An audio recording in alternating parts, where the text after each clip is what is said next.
উম, তো বর্গকুণ্ডলী বিচারে আমরা নবাংশ শেষ করে এখন আমরা চলে আসব দশাংশ কুণ্ডলীতে। দশাংশ কুণ্ডলী আজকে শুরু করব।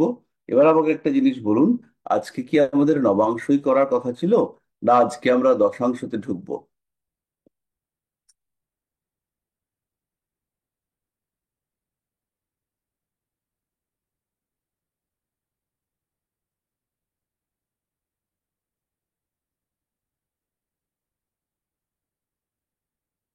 শোনা যাচ্ছে? দশাংশে ঢোকার কথা ছিল স্যার।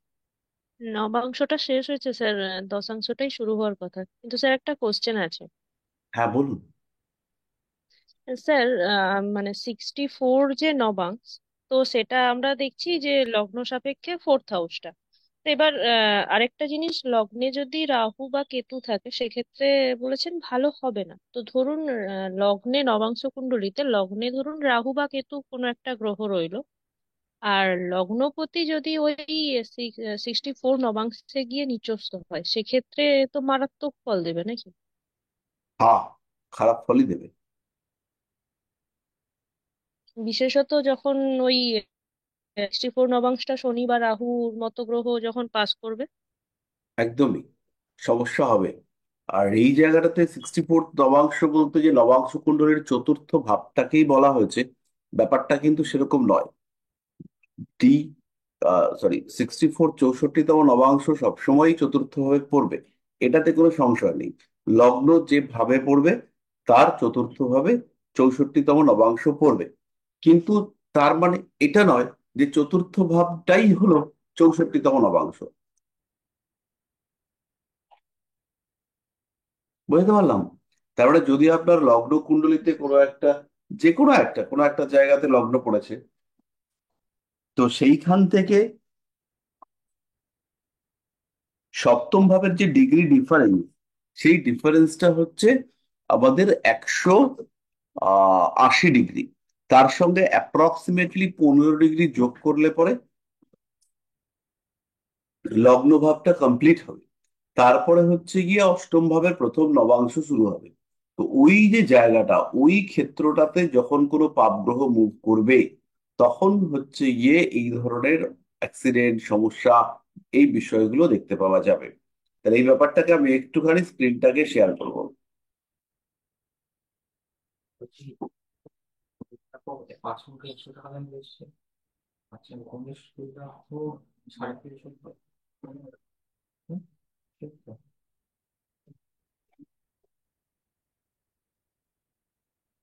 আমি স্ক্রিনটাকে শেয়ার করলাম।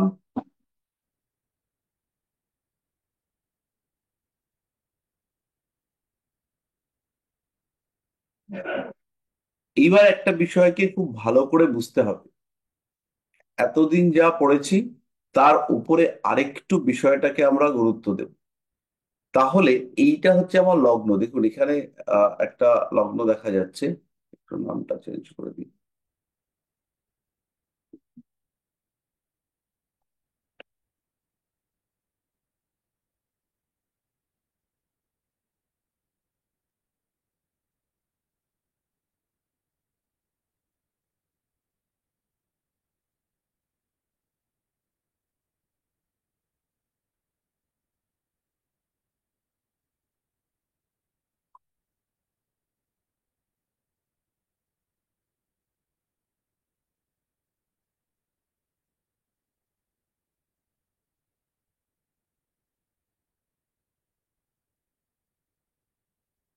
এবার লক্ষ্য করুন, লগ্ন হচ্ছে তুলা, তাহলে অষ্টম ভাবটা কোথায়? অষ্টম ভাবটা হচ্ছে গিয়ে আহ বৃষ রাশিতে। তাহলে এই জায়গাটা আমি একটু মার্ক করি, বৃষ রাশি। তাহলে বৃষ রাশির প্রথম নবাংশ এটা, দ্বিতীয় নবাংশ এটা, তৃতীয় নবাংশ, এরকম করতে করতে যাবে। তাহলে বৃষর প্রথম নবাংশ কোথায় পড়ছে একটু আমরা দেখি। বৃষর প্রথম নবাংশ, বৃষর প্রথম নবাংশ কোথায় পড়ে আমাকে কেউ বলতে পারেন? পৃথ্বী, পৃথ্বী।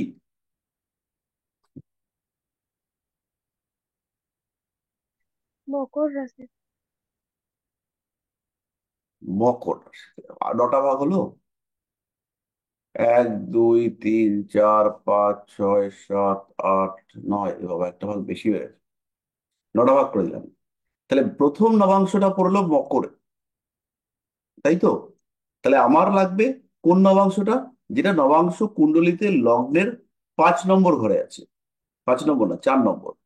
লগ্নের 4 নম্বর ঘরে আছে। তাহলে কোন কোন নবাংশটা পড়বে এখানে?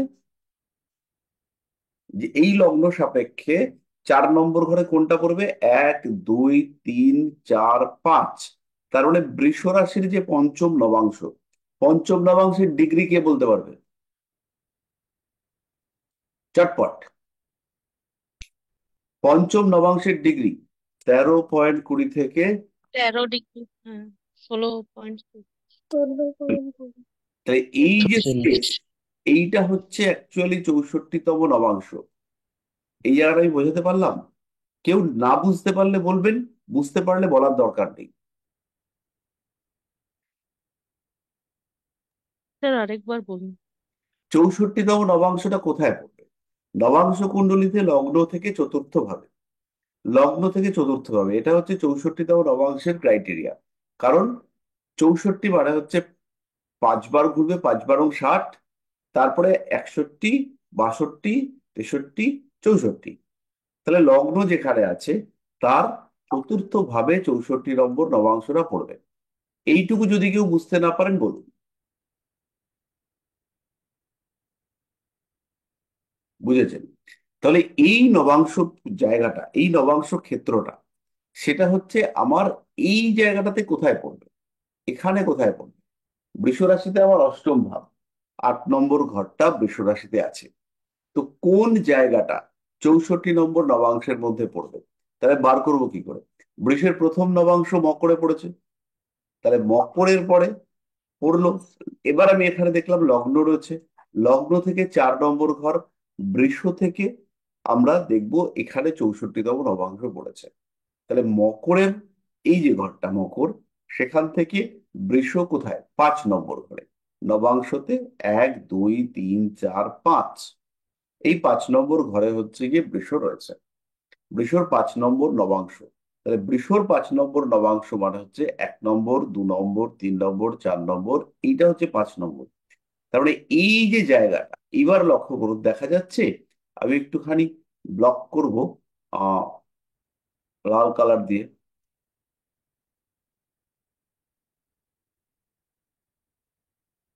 এই যে স্পেসটা, এই যে জায়গাটা, ওই ক্ষেত্রটুকু হচ্ছে 64তম নবাংশ।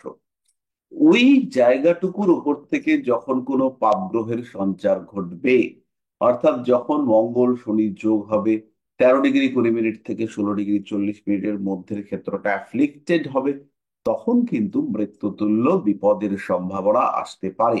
যারা বুঝতে পারেননি হাত তুলুন, মানে বলুন কারা বুঝতে পারেননি, নির্দ্বিধায় বলুন। কারণ চুপ করে থেকে লাভ নেই, আপনাকে বুঝতে হবে আপনারটুকু। স্যার আরেকবার রিপিট করবেন স্যার। হ্যাঁ, নিশ্চয়ই করবো। একটি বিষয় আমাদের কাছে পরিষ্কার, যে 64 নম্বর নবাংশ, সেটা হচ্ছে পূর্বে নবাংশ লগ্ন থেকে চতুর্থ ভাবে। এই বিষয়টা পরিষ্কার।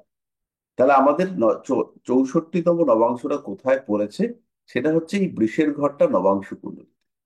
তাহলে এই বৃষের ঘরটা নবাংশ কুণ্ডলিতে হচ্ছে আমার 64তম নবাংশ। আমার উদ্দেশ্য কি? মূল জন্ম কুণ্ডলিতে কোন জায়গাটাতে এই 64তম নবাংশটাকে রিপ্রেজেন্ট করা হচ্ছে, মানে এইখানের কোন ক্ষেত্রটা এইখানে এসে বৃষ রাশি প্রাপ্ত হয়েছে। এখানে তো বৃষতে নবাংশ হতে, এখানের প্রত্যেকটা বিন্দুর জন্য এখানে নবাংশ রয়েছে। প্রত্যেক 3°20 জন্য এখানে আলাদা ক্ষেত্র রয়েছে। এবার এই যে 3°20 এই ঘরটাতে পড়েছে, এটা কার 3°20? ধরে নেওয়া যেতে পারে, যেমন এখানে শুক্র আছে 8°30। তো শুক্র যদি 6°তে থাকতো, তাহলে শুক্র এই ঘরটাতেই বসতো। তাহলে ওই ঘরের নবাংশও কিন্তু এখানে রয়েছে। এই নবাংশের মধ্যে অনেকগুলো ক্ষেত্র ওভারল্যাপ করে আছে। তার মধ্যে আমার দরকার কোনটা? 64তম নবাংশে এক্স্যাক্টলি আমার কোন বিন্দুটা পড়েছে। তাহলে সেইটা খুঁজে বার করবার জন্য আমাকে দেখতে হবে এই জায়গাটাতে এই রাশির কোন লগ্নটা পড়েছে বা কোন ক্ষেত্রটা পড়েছে। এই রাশির মধ্যে 9খানা নবাংশ আছে, তার মধ্যে কোন নবাংশটা আমাদের এই ঘরটাকে রিপ্রেজেন্ট করছে। তাহলে কোন নবাংশটা? একদম সহজ ব্যাপার। এখান থেকে আমরা দেখতে পাচ্ছি আমার লগ্ন কোথায় রয়েছে। লগ্ন হয়েছে এই ঘরটাতে। চৌ অষ্ট 64তম নবাংশের ঘর কোনটা? সেটা হচ্ছে এই ঘরটা। এখানে কোথাও আছে 64তম নবাংশ, তার রিপ্রেজেন্টেশন কোথায়? এই ঘরটাতে। তাহলে এই ঘরটা বৃষের কোন ঘরটাকে ইন্ডিকেট করে সেটা আমরা বোঝার চেষ্টা করব। তাহলে বৃষর মধ্যে আছে 9খানা নবাংশ। তাহলে বৃষর মধ্যে শুরু সবসময় মকর রাশি থেকে হবে, যেহেতু বৃষতে রয়েছে সবসময় মকর রাশি থেকে শুরু। তাহলে এই যে লগ্ন থেকে যদি গোনা হয়, তাহলে এটা কত নম্বর ভাব? চতুর্থ ভাব। 1 2 3 4। তার মানে এই ঘরের 4 নম্বর ক্ষেত্রটা, সেইখানে আমি আউটপুট পাবো। এবার 4 নম্বর ক্ষেত্রটা নবাংশ ক্ষেত্রে কত নম্বর ক্ষেত্র? নবাংশ গোনা শুরু হয়েছে 5 থেকে, পঞ্চম থেকে। তাহলে পঞ্চম থেকে যখন গোনা শুরু হয়েছে, তার মানে হচ্ছে 5 6 7 8 9। এই যে ক্ষেত্রটা, এই ক্ষেত্রটাতে গিয়ে এই যে নবাংশের ইম্প্যাক্ট, সেটা আমরা পুরোপুরি দেখতে পাবো। অর্থাৎ 64তম নবাংশ, তার বিস্তার হচ্ছে ওই ঘরের 13°20' থেকে 16°40 পর্যন্ত। এটা যেহেতু লগ্নের যে ডিগ্রি, সেটা 13°55' পর্যন্ত দেওয়া রয়েছে। তো এইরকম যখন ডিগ্রি দেবে বা এরকম ডিগ্রি পাবো, আমরা ম্যাক্সিমাম ক্ষেত্রে এরকমই আমরা ডিগ্রি পাবো, তো তখন তাদেরকে আমরা কিভাবে ট্রিট করব। তাহলে সেইটা আমাদের কোন ঘরের সঙ্গে রিলেটেড করছে, কোন ভাব আমাদের এই নবাংশ ক্ষেত্রর 64তম অংশটাকে নির্দেশ করছে, এই ব্যাপারগুলো আমাদেরকে বুঝতে হবে।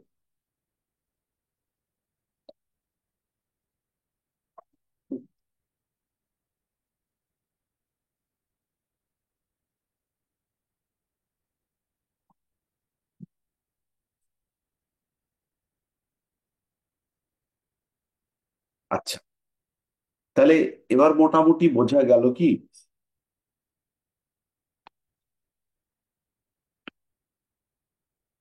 বুঝতে অসুবিধা হয়েছে কেউ থাকলে একটু জানান। লজ্জা করে কিন্তু কোনো লাভ নেই, তাহলে আপনার শেখা ইনকমপ্লিট হয়ে যাবে।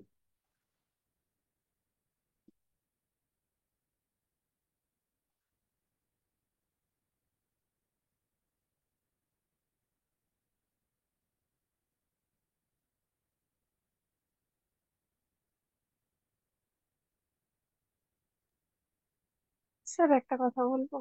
হুম। বলছি D9 কুণ্ডলীটা কিভাবে ইমপ্লিমেন্টেশন করবো, দু একটা উদাহরণ দিয়ে আজকে একটু বোঝাবেন? হ্যাঁ, তারপর যদি বুঝাবো। ডেট এনে। এই কুণ্ডলীটা দিয়ে আমরা বোঝাই। দেখা যাচ্ছে আচ্ছা। কুণ্ডলীটা? হ্যাঁ।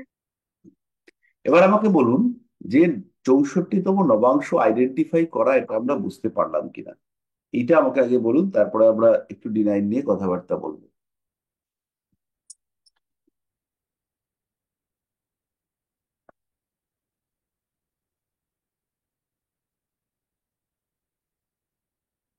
9 নম্বর ঘরটাকে ইন্ডিকেট করা হয়েছে আমাদের ভাগ্য ভাব হিসেবে। আমাদের ভাগ্য নির্দেশক ভাব, সেটা হচ্ছে আমাদের 9 নম্বর ঘর। এইটা আমরা কম বেশি সবাই জানি যে 9 নম্বর ঘরটা হচ্ছে আমাদের ভাগ্যের ঘর। ঠিক তেমন ভাবেই নবাংশ কুণ্ডলী, সেটাও কিন্তু আমাদের ভাগ্যকেই মূলত রিপ্রেজেন্ট করে। অর্থাৎ ভাগ্যে কি আছে সেটাকে আমরা পরিষ্কারভাবে বুঝবার জন্য D9 কুণ্ডলীটাকে ব্যবহার করি। D9 মানে হচ্ছে নবাংশ কুণ্ডলী। নবাংশ কুণ্ডলীকে অনেকেই বলেন এটা হচ্ছে একটা এক্স রে চার্ট, মানে মূল কুণ্ডলীতে গ্রহদের যে রাশিগত সম্পর্ক। যেমন হচ্ছে এই কুণ্ডলীতে অগ্নি রাশিতে কেতু আছে, অগ্নি রাশিতে শুক্র এবং চন্দ্র রয়েছে। এবারে এই যে এক রাশি থেকে আর এক রাশিতে গ্রহরা থাকতে পারে, তাদের মধ্যে যে সম্পর্ক, সেটা নিয়ে আমরা আলোচনা করি। তো সেটাও করা উচিত, করা যেতে পারতো। আলোচনা না করার যেটা মূল কারণ, সেটা হচ্ছে এই সম্পর্কে আমাদের জ্ঞান অতিশয় সীমিত।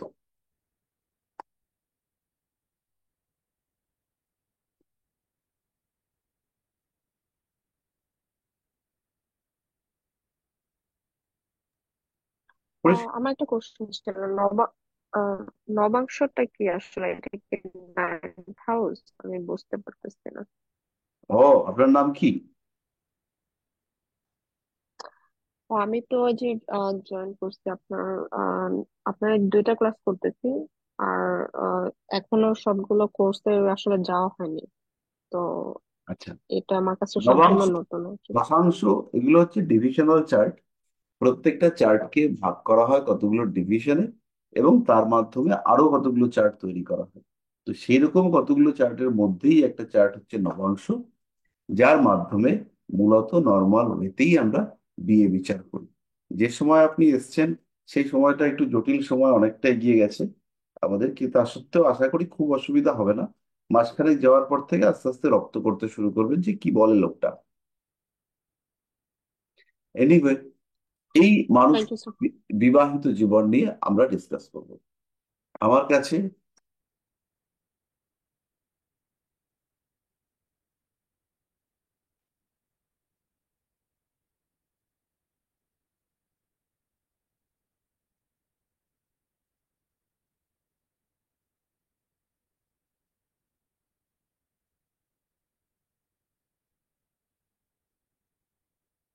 এই চার্টটাকে নিয়েই যদি আমরা দেখি, বিয়ের জায়গাটা লগ্ন হচ্ছে তুলা, লগ্নে বৃহস্পতি রাহু বসে আছে, সপ্তম ভাবে কেতুর অবস্থান, আর লগ্ন হচ্ছে বৃহস্পতি আর রাহুর মাঝখানে।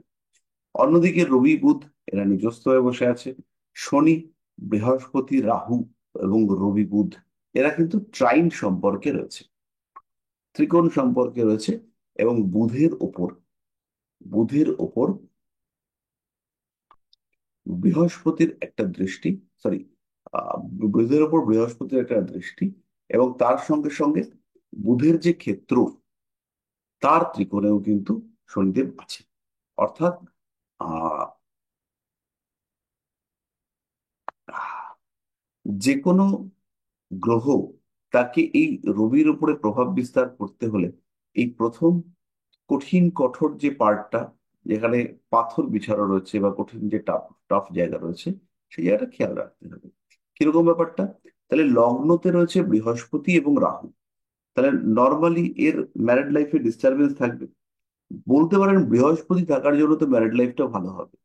তো বৃহস্পতি এখানে যখন রাহু যুক্ত হয়ে লগ্নে অবস্থান করেছে, এর মধ্যে একটা ইন্ট্রোভার্ট বিহেভিয়ার দেখতে পাওয়া যাবে। এর যে সত্তা, আত্মার অনুভূতি, সেগুলোকে সে গুটিয়ে রাখতে পছন্দ করবে। যেহেতু এখানে হচ্ছে গিয়ে লগ্নে রাহু রয়েছে, এবং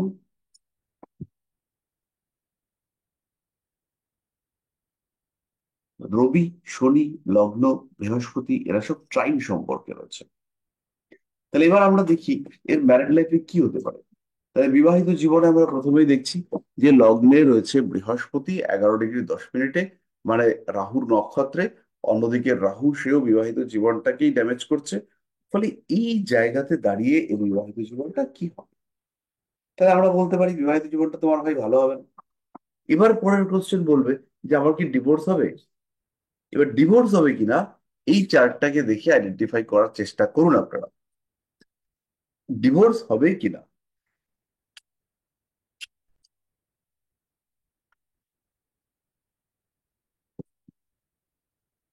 বলুন, কেউ কিছু বলুন, ডিভোর্স হবে কিনা।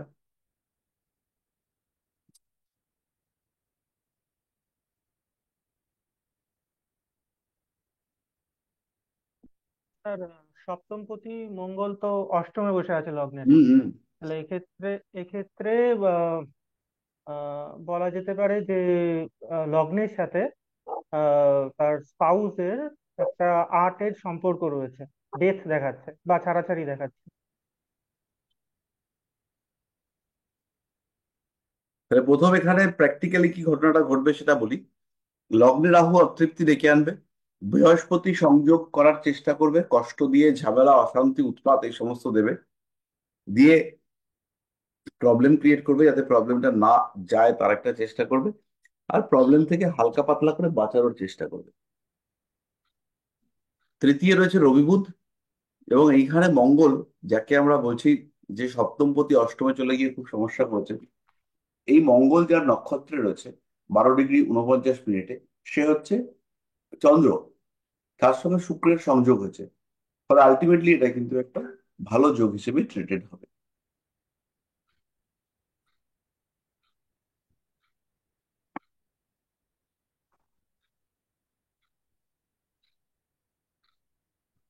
তাহলে ম্যারিড লাইফে ডিস্টারবেন্স বেরোলো। আর কেউ কিছু বলবেন?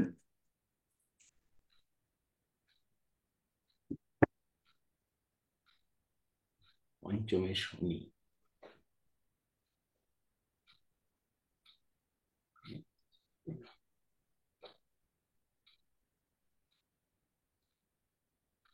এই মানুষটার বয়স অ্যাপ্রক্সিমেটলি কত আন্দাজ করতে পারেন? হ্যাঁ, কি বলছেন স্যার? বলছি এই মানুষটার বয়স কত আন্দাজ করা যাবে? ওই স্যার ওই 30, এই 30 ওই প্লাস। 27 28, কেন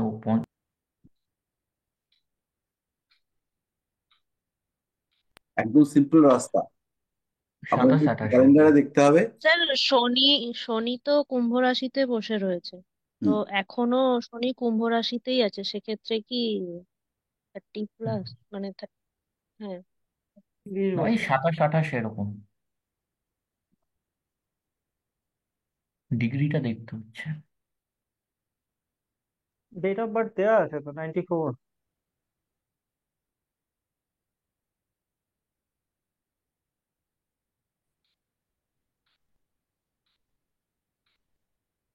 তাহলে এর জন্মের নক্ষত্রটা একটু দেখে নিই।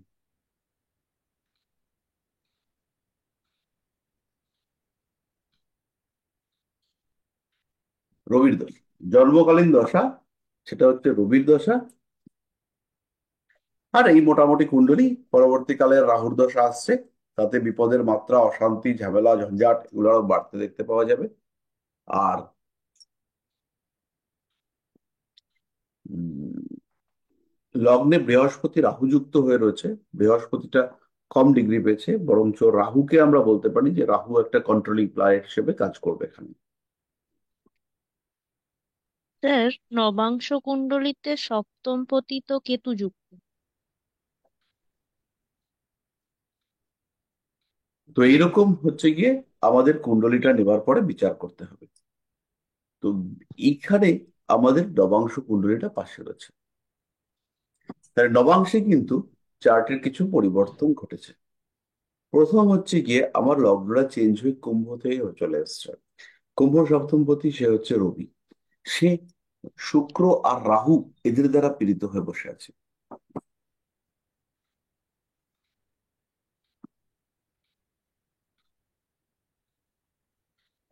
তাহলে আমাদের মোটামুটি মঙ্গল শুক্র, মঙ্গল রবি, এগুলো খুব একটা ভালো দশা নয়। এবং এরপরে আসছে রাহুর দশা। রাহুর দশাতে অবশ্যই একটু সাবধান হতে হবে, কারণ না হলে টাকা পয়সা নষ্ট হতে পারে।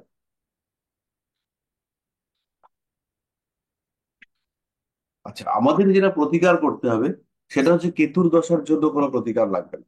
আমরা প্রতিকার করব আসছে এটা, অর্থাৎ বৃহস্পতির দশা, তার। এখানে আমাদের বৃহস্পতি ম্যাক্সিমামটা কভার করতে পারছে, তো সেইটা যেহেতু বৃহস্পতি এখান থেকে কভার করতে পারছে, তাই জন্য আমরা বৃহস্পতির দশাকে গুরুত্ব দেব জন্মের ক্ষেত্রে। চন্দ্রের দশা অল্প সময়ের জন্য, রবির দশা আরো অল্প সময়ের জন্য। এবার ঘটনাটা হচ্ছে, এই লোক যদি এই সমস্ত চাকরি না করে অ্যাডমিনিস্ট্রেটিভ, প্রশাসন এই সমস্ত চাকরিতে আসে,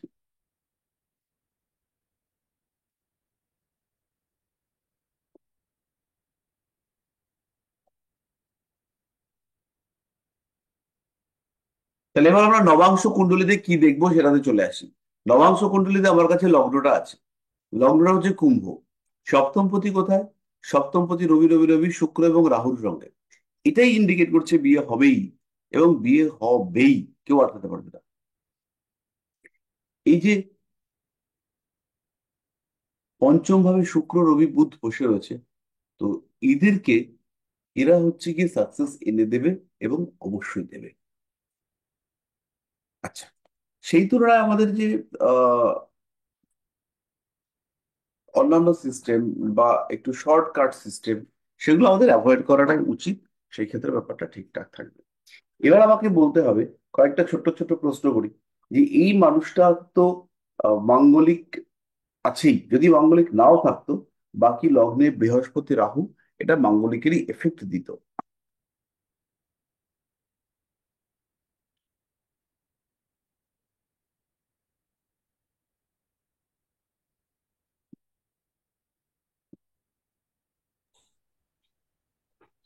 গুরুচণ্ডাল দোষ। তাহলে এবার বিয়ের ক্ষেত্রে লগ্নে কেউ রয়েছে, কেউ নেই।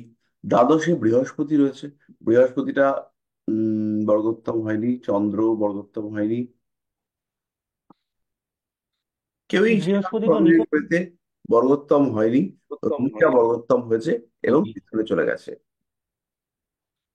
তো এই বেসিক বিষয়গুলো আমাদেরকে একটু মাথায় রাখতে হবে, যে কোন গ্রহের কত ডিগ্রি, কোন গ্রহ কত ডিগ্রিতে উচ্চস্থ হয়।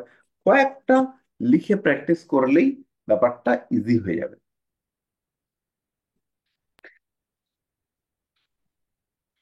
স্যার, হুম। হ্যাঁ বলছি, D1 চার্টে লগ্নে বৃহস্পতি রয়েছে, আর D9-এ সেই বৃহস্পতি আহ, গিয়ে 12th হাউসে আছে অ্যাসেন্ডেন্টে, আর নিচস্থ হয়ে গেছে। তাহলে এটার কোনো অ্যাডভার্স এফেক্ট আছে? না, অ্যাডভার্স এফেক্ট তো নেই, বরঞ্চ একটু এফেক্ট গুলো ডিলে হতে পারে।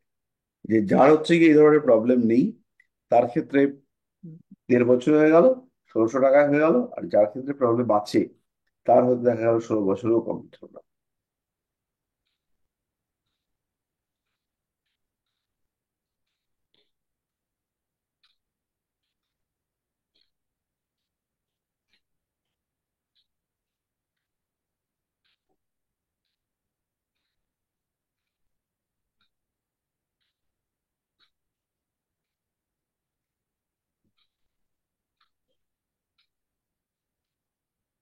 এবার হচ্ছে গিয়ে আমাদের একটা সিস্টেম ছিল, সেটার নাম হচ্ছে রাশিতুল্য নবাংশ।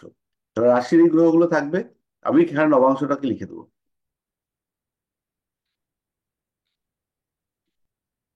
তাহলে এবার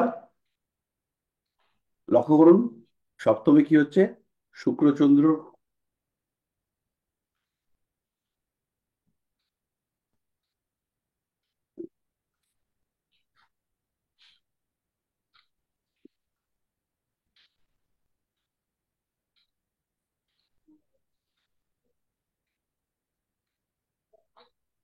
শুক্র এবং চন্দ্র, এরা হচ্ছে কি একত্রে বসে রয়েছে যারা ম্যারেজের জন্য অত্যন্ত ফেভারেবল এবং গুড রিলেশনশিপ সেই মানুষের সঙ্গে সম্পর্ক করায়। যেমনটা আপনি ধরুন আহ স্বপ্নে স্বপ্নে ভেবে নিয়েছেন।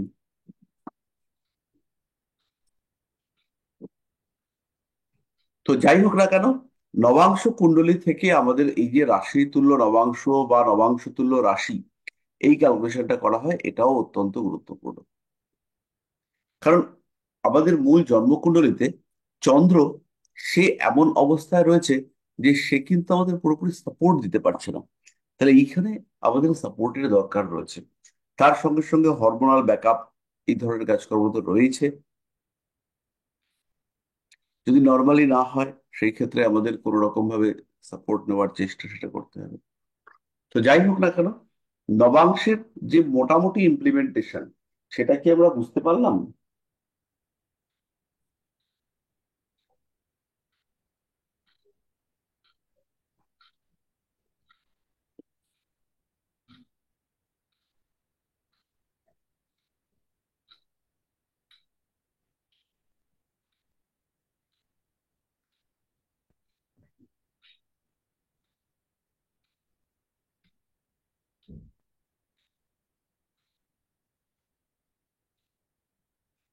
তাহলে নবাংশ সম্পর্কে আরেকটা চার্ট আমরা একটু দেখি। নবাংশটা এখানে আমরা দেখছি যে সেপারেশন হবেই, অথবা বউ মারা যাবে বা স্বামী মারা যাবে, কারণ এখানের অধিপতি সে অষ্টমে গিয়ে বসেছে, 1 নম্বর। আর 2 নম্বর হচ্ছে এই যে কেতু সপ্তমে, এটা কিন্তু সবসময় কন্টিনিউয়াস একটা অতৃপ্তি শুরু করবে। অর্থাৎ বউয়ের মধ্যে অতৃপ্তি, বউকে নিয়ে আপনার অতৃপ্তি, এই টাইপের অশান্তি আপনাকে ফেস করতে হবে। এবার নবাংশে সে কোথায় রয়েছে? নবাংশে সে রয়েছে একাদশে, এবং তার সঙ্গে বুধ নেপচুন যুক্ত হয়েছে। তাহলে নবাংশে কিন্তু এর স্ট্রেংথ অনেক বেশি। নবাংশ অনুযায়ী যদি আমরা দেখি, তাহলে মৃতপ্রায় গ্রহেরও, মৃতপ্রায় কুণ্ডলীরও ব্যাপক ভালো রকম আউটপুট সেটা আমরা দিতে পারি।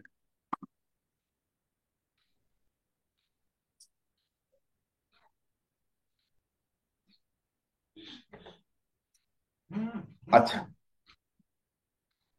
তাহলে মোটামুটি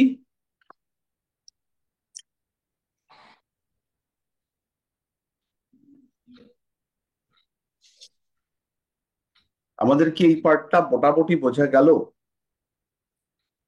স্যার একটা কোশ্চেন ছিল এখানে, হ্যাঁ, বলুন না। যে হ্যাঁ, যেখানে D9 চার্টে এখানে দেখতে পাচ্ছি শনি আর বৃহস্পতি এরা পরিবর্তন যোগ তৈরি করছে, মানে হুম। শনি বৃহস্পতির ক্ষেত্রে, আর বৃহস্পতি এই শনির ক্ষেত্রে বৃহস্পতি, তাহলে সেই ক্ষেত্রে কি সেটাও কি প্রেডিকশনে আসবে D9 চার্টের ক্ষেত্রে? হ্যাঁ, এমনি আমাদের হুম। শাস্ত্রীয় মতে বলা হয় যে ডিনাইলে তোমাকে দৃষ্টি বা এই সমস্ত দেখতে হবে না, কিন্তু আ- অবশ্যই দেখবেন আপনারা, এবং তার যে রেজাল্ট, তার যে এফেক্ট, তার যে পিওরিটি, সেটা আপনাদের ক্ষেত্রে বারংবার চোখের সামনে আসবে।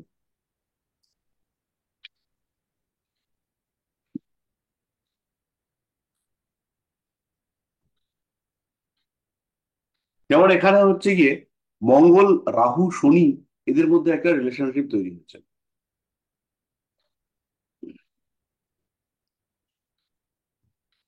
হুম।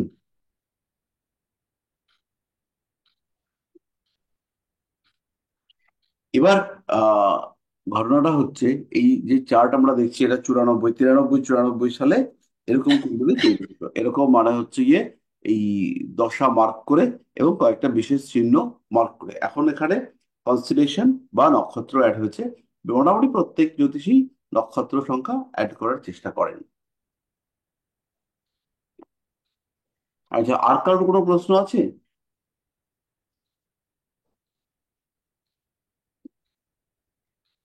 একটা কোশ্চেন ছিল, আপনার জন্মকুণ্ডলীতে যদি শুক্র আর চন্দ্রের পরিবর্তে রাহু থাকে সেক্ষেত্রে কি হবে?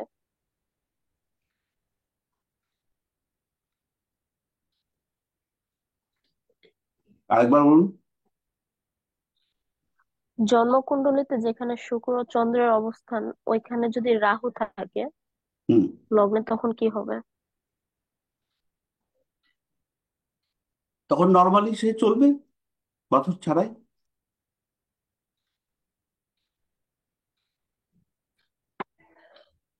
আর কি হবে যদি প্রশ্ন হয়, তাহলে কিন্তু ব্লাইন্ড চার্টের প্রেডিকশন করবো না, আমাকে বলতে হবে কবে জন্ম, কোথায় জন্ম, কখন জন্ম। জাস্ট জেনারেল জেনারেল কনসেপ্ট থেকে যদি কারো থাকে এখানে, মানে এটা কি হতে পারে, মানে বুঝতে আমরা পারি, এখানে ডিটেলসে যাব না। বুঝতে পারি। আরেকবার বলুন একটু। মানে জেনারেল অবজারভেশন থেকে বলতেছি, মানে এটা আমরা ডিটেলস জানতে চাচ্ছি না, মানে জেনারেল অবজারভেশন, যদি এখানে শুক্র চন্দ্রের পরিবর্তে এখানে রাহু থাকে বা কেতু বসে থাকে, সেক্ষেত্রে তাদের প্রভাব কিরকম হতে পারে?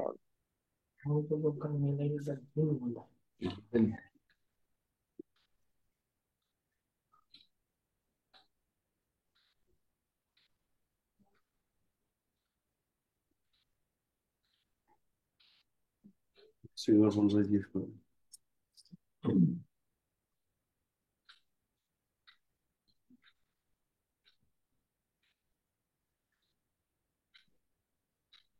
বিষয়টা না ক্লিয়ার হয়নি।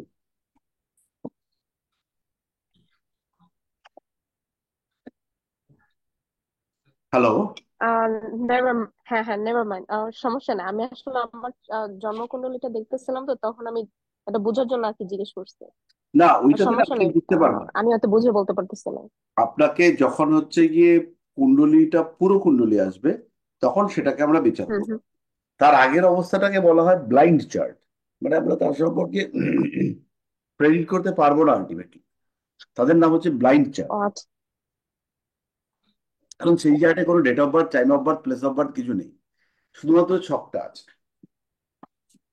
ওকে। তো আহ, আমার আমার যে জন্ম ছকটা আমি আপনাকে দিয়ে করেছিলাম, ওইটা আমি আমি বোঝার চেষ্টা করতেছিলাম। তো যাই হোক, তাহলে এইখানে আমরা নবাংশতে দেখতে পেলাম যে প্রবলেম হচ্ছে। এবার আমরা এটাকে যদি রাশি তুল্য নবাংশ করি, তাহলে আমার লগ্নটা হচ্ছে ছেলেটার এই ঘরটাতে। তাহলে এইটা হচ্ছে কি আমার রাশি তুল্য নবাংশের ঘর। এখানে চন্দ্র বসে আছে, আর এখানে রয়েছে শুক্র, রবি, রাহু। এটা খুব একটা ভালো বলা যাচ্ছে না। অন্যদিকে মঙ্গল এখানে রয়েছে সপ্তমপতি সপ্তমে, তার মানে বিয়ের প্রমিস আসছে।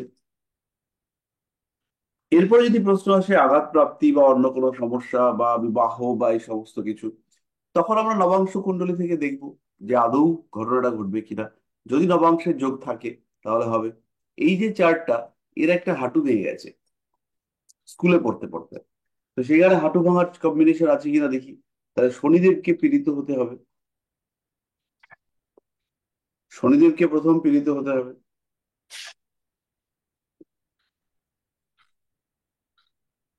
সাহায্য করার এইবার মানসিকতা, এটা আস্তে আস্তে কমতে শুরু করবে। অনেস্টলি মুভ করতে হবে, টাইমের যথা উপযুক্ত ব্যবস্থাপনা, মানে সময়, টাইম ম্যানেজমেন্ট, এই ব্যাপারগুলোকে কন্টিনিউ করা। এর একটা চার্ট বা একটা সিস্টেম, সেটাকে ফলো করা রেগুলার, সেটা করা যেতে পারে। কিন্তু আহ এই ক্ষেত্রে ধরুন কোন রকম বন্দুকওয়ালা পুলিশ বা হচ্ছে গিয়ে আর্ম পুলিশ, সেগুলোর কিন্তু দরকার হচ্ছে না। যাই হোক না কেন, আমরা এখানটাতে যেটা দেখবো সেটা হচ্ছে লগ্নের দ্বাদশে রয়েছে নবাংশে বৃহস্পতি, লগ্নের সপ্তমে এই জায়গাটা ফাঁকা, এই জায়গার অধিপতি সূর্য, সে হচ্ছে গিয়ে পঞ্চমে গিয়েছে, এবং পঞ্চমের সঙ্গে সঙ্গে এর উপরে দৃষ্টি রয়েছে বুধ, কেতু এদের। শনিদেব এর জন্মকালীন সময়ে দ্বিতীয় ছিলেন নবাংশ কুণ্ডলিতে, তো সেটা থাকবে। এবার এই দ্বিতীয় ভাবটা কতটা ডিস্টার্ব হয়েছে সেটা আমাদেরকে ক্যালকুলেট করতে হবে, মাপতে হবে। এবার এইটা দ্বিতীয় ভাব তো অ্যাকচুয়ালি নয়, এই দ্বিতীয় ভাবটা কোথায়? এটা হচ্ছে নবাংশ কুণ্ডলিতে। তো এই ব্যাপারগুলো আমাদেরকে দেখতে হবে, নর্মাল কুণ্ডলীর মতো করেই বিচার করব। তবে এর ক্ষেত্রে কয়েকটা বিশেষ জিনিস খেয়াল রাখতে হবে। যেমন হচ্ছে, প্রথম একটা বলি, 64তম নবাংশ মানেই কিন্তু চতুর্থ ভাব নয়। চতুর্থ ভাবটা অবশ্যই আহ বসবে নবাংশের কোনো একটা ঘরে, কিন্তু 64তম ঘর মানেই সেটা যে এই আহ একটা নির্দিষ্ট জায়গাতে বসবে সেরকম কিন্তু নয়। এটা হচ্ছে প্রথম কথা। 2 নম্বর কথা হচ্ছে, যখন আমরা এই টাইপের নবাংশ বা এই বিষয়গুলোকে ইউজ করব, তখন আমাদের স্থান, কাল, পাত্র এগুলোকে বিচার করতে হবে। ধরা যাক আমাদের মনে হচ্ছে কোনো একজন জাতকের শারীরিক অসুস্থতা আসতে চলেছে, এবং তার বৃহস্পতির দশা, কেতুর অন্তর্দশা, এবার কিছু চলছে, কিন্তু দেখা গেল নবাংশে তার ওই যে জায়গাটা সেটা ভীষণ ভাবে মেনটেইনড, ভীষণ ভাবে তিনি তার লোয়ার অ্যাবডোমেনকে যত্ন করে রেখেছেন, সিস্ট, টিউমার ইত্যাদি আছে, সেগুলোকে বার করতে যাননি। তাহলে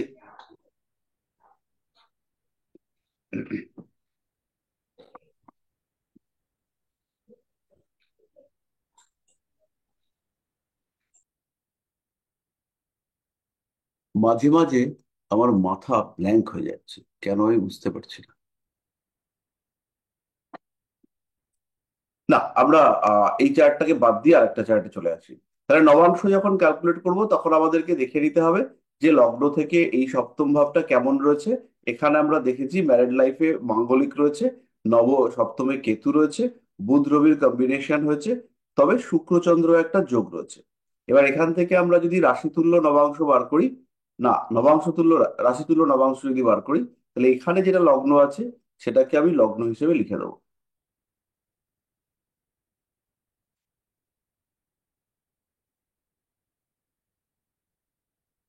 এটা লগ্ন, এবার এখান থেকে আমরা পঞ্চমে দেখছি যে রবি বুধ একসাথে রয়েছে, আর পঞ্চমপতি বুধ তার সঙ্গে রবি যুক্ত হয়েছে। সপ্তমে চন্দ্র শুক্র রয়েছে, আর এদিকে কি রয়েছে, এদিকে হচ্ছে নবমে রয়েছে রাহু আর বৃহস্পতি। তো বৃহস্পতি আর রাহু থাক, বৃহস্পতির থেকে রাহু বিয়ের ব্যাপারে বেশি অ্যাক্টিভ, বৃহস্পতিও ভালো সম্বন্ধ দেবে। এরা যেহেতু এখানে কানেক্টেড হয়েছে এবং বৃহস্পতি রাহু উভয়ের দৃষ্টি পড়েছে আহ কুম্ভের উপরে, এই জায়গাটা এর জন্য ভালো হয়েছে। তো নবাংশে আমরা কি দেখতে পাচ্ছি, নবাংশ তুল্য রাশিতে, সরি রাশি তুল্য নবাংশে যে লগ্ন হচ্ছে কুম্ভ, এবং কুম্ভ থেকে 5 নম্বর ঘরে রবি বুধ রয়েছে, সপ্তমে রয়েছে শুক্র চন্দ্র। তাহলে এর বিয়ে দেওয়া দেওয়ার ব্যাপার সেগুলো নিয়ে এখন ভাববো না আমরা। আমরা আরেকটু স্টেবল হওয়ার পরে, চাকরি বাকরি শুরু করবার পরে, লাইফে মোটামুটি একটা জায়গায় দাঁড়িয়ে যাওয়ার পরে আমরা হচ্ছে গিয়ে অ্যাক্টিভিটিস গুলো স্টার্ট করতে শুরু করবো, যাতে আর কি এদের নেগেটিভ এফেক্ট জাতক বা জাতিকার উপরে না পড়ে। এরপর এখানে আমরা দুটো জিনিস বাদ দিয়েছি, তার মধ্যে একটা হচ্ছে নক্ষত্র আর একটা হচ্ছে অষ্টক বর্গ। নক্ষত্র অনুযায়ী অ্যাকচুয়ালি ফল হয়, কারণ বরণীর যে রেজাল্ট আর কৃতিকার যে রেজাল্ট দুটো টোটালি আলাদা। তো সুতরাং এই যে বিয়ের সময় কি দেখবো কিভাবে দেখবো সেটা বোঝা গেল। এবার পঞ্চমে প্রেম, পঞ্চম ভাবে কি রয়েছে, পঞ্চম ভাবে রবি আর বুধ বসে রয়েছে। এখানে রবি কে, এখানে রবি হচ্ছে সপ্তম পতি বলা যেতে পারে, কিংবা উম আরেকটা জিনিস বলা যেতে পারে সপ্তম থেকে, সেটা হচ্ছে বিয়ের আগে গর্ভ সঞ্চার হয়েছিল এবং সেই গর্ভ নষ্ট করা হয়েছে, সেটাও কিন্তু সপ্তম সরি অষ্টম ভাব থেকে বিচার করতে হবে। তাহলে এই বিষয়গুলো মোটামুটি আমরা বুঝে গেলাম। এরপরে আমরা চলে আসবো নেক্সট আরেকটা কুণ্ডলিতে।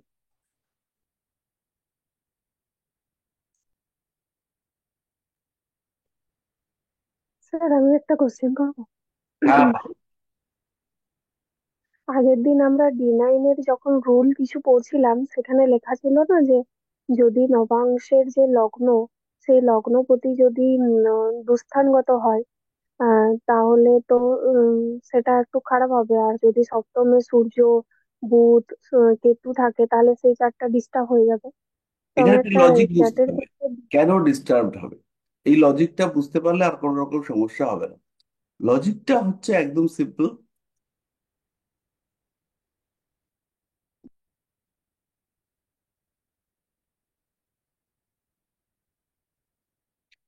লজিকটা বলছে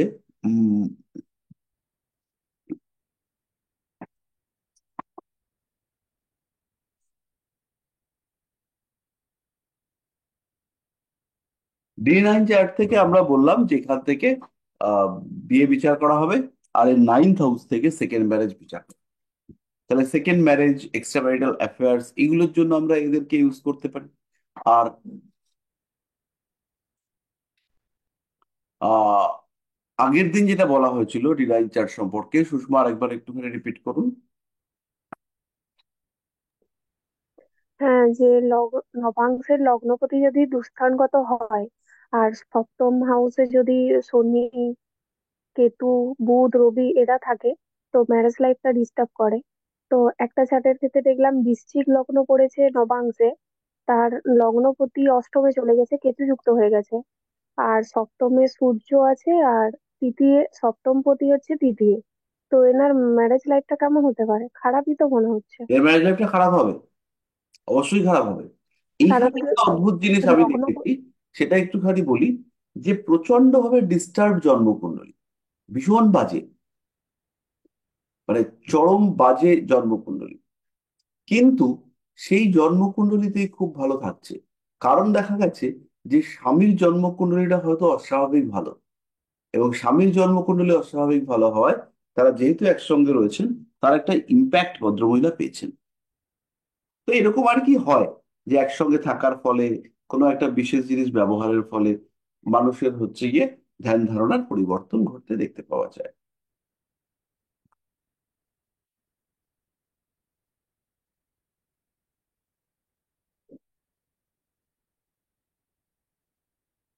এবার আমি হচ্ছে গিয়ে একটা কম্বিনেশন দেখাই, মজার কম্বিনেশন, ভালো লাগবে।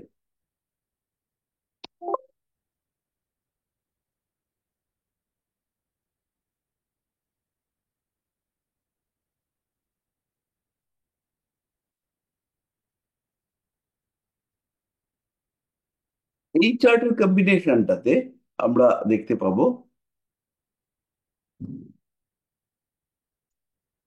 নবাংশ কুণ্ডলিতে কিছু সিগনিফিকেন্স পাওয়া যাবে। এবার এই চার্টটার একটা বৈশিষ্ট্য হচ্ছে এটা কিন্তু রেকটিফাইড কুণ্ডলী, অর্থাৎ এই চার্টটার ক্ষেত্রে বার্থ টাইম রেকটিফিকেশন করা হয়েছে। তো আমরা নবাংশ কুণ্ডলীটা একটু দেখি। এই হলো আমাদের নবাংশ কুণ্ডলী।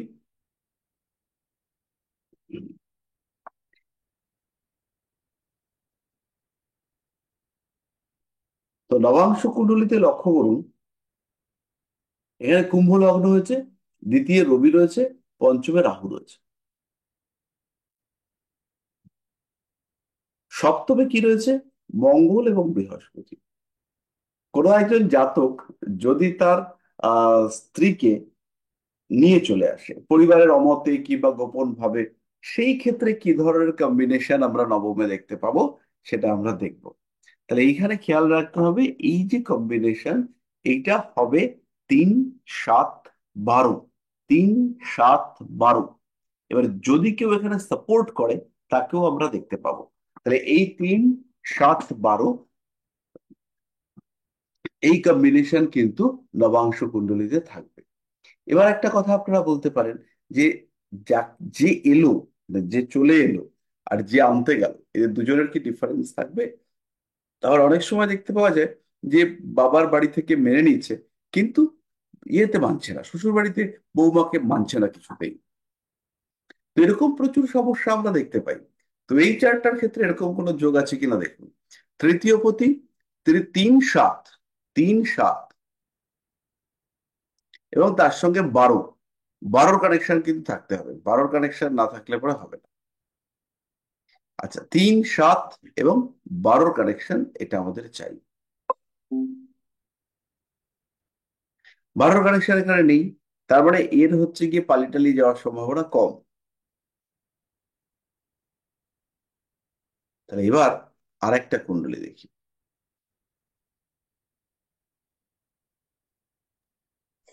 স্যার এই কুণ্ডলীটাতে তো নবাংশে সপ্তম প্রতি অষ্টমে চলে গেছে। হ্যাঁ, আমি আরেকটা দিচ্ছি, ডেট অফ বার্থ 22-8-1984, টাইম হচ্ছে 9:30, প্লেস অফ বার্থ কলকাতা। এটা রেকটিফাইড চার্ট নয়, বাট আমি যে চার্টটা আমার নিজের জন্য ইউজ করি সেটা কিন্তু রেকটিফাইড চার্ট। তাহলে আমরা এখানে নবাংশ কুণ্ডলীতে দেখব, কি দেখবো সেটা একটু দেখার চেষ্টা করি। তাহলে যদি বাড়ি থেকে পালিয়ে গিয়ে বিয়ে টিয়ে করে, তার একটা ইন্ডিকেশন নবাংশে থাকবে। তাহলে 3-7-12 কানেকশন। 3 হচ্ছে গিয়ে গৃহ থেকে ডিটাচ হয়ে যাওয়া, 7 হচ্ছে বিবাহের কারণ, আর 12 হচ্ছে একটা বলতে পারেন আলাদা হয়ে যাওয়া বা এরকম টাইপের কিছু একটা। তাহলে 3 কে, 3 হচ্ছে বৃহস্পতি, 7 কে মঙ্গল, আর 3 হচ্ছে বৃহস্পতি, 7 হচ্ছে মঙ্গল, আর 12 সেটা হচ্ছে এই ঘরটা। তাহলে এবার দেখুন, বৃহস্পতি এখানে বসে রয়েছে, এখানে রেখে দিই থাক, কিন্তু 3-এর সঙ্গে কানেকশন সরাসরি হয়নি, কিন্তু এইখানে সপ্তমপতি দ্বাদশে বসে 6 নম্বর ঘরকে দেখছে, মানে 6 নম্বর ঘরে বসে থাকা শনিকে দেখছে। এবার এই যে এই লগ্ন, এই জায়গাটা, এটা হচ্ছে মিথুন, এই সরি এটা হচ্ছে ধনু। তো ধনুর থেকে কানেকশনটা পাবো, কারণ তাহলেই চতুর্থ থেকে বেরিয়ে আসা এই ব্যাপারটা দেখতে পাওয়া যাবে। কারণ চতুর্থ হচ্ছে তো গৃহ। তাহলে হয় বৃহস্পতিকে বক্রী হতে হবে, বৃহস্পতিকে হয় বক্রী হতে হবে, অথবা হচ্ছে গিয়ে বৃহস্পতিকে উম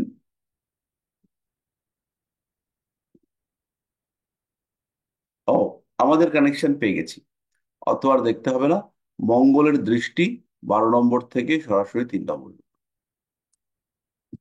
তাহলে আমাদের এখানে হচ্ছে গিয়ে 3-7-12 এই কম্বিনেশন আমরা দেখতে পাচ্ছি।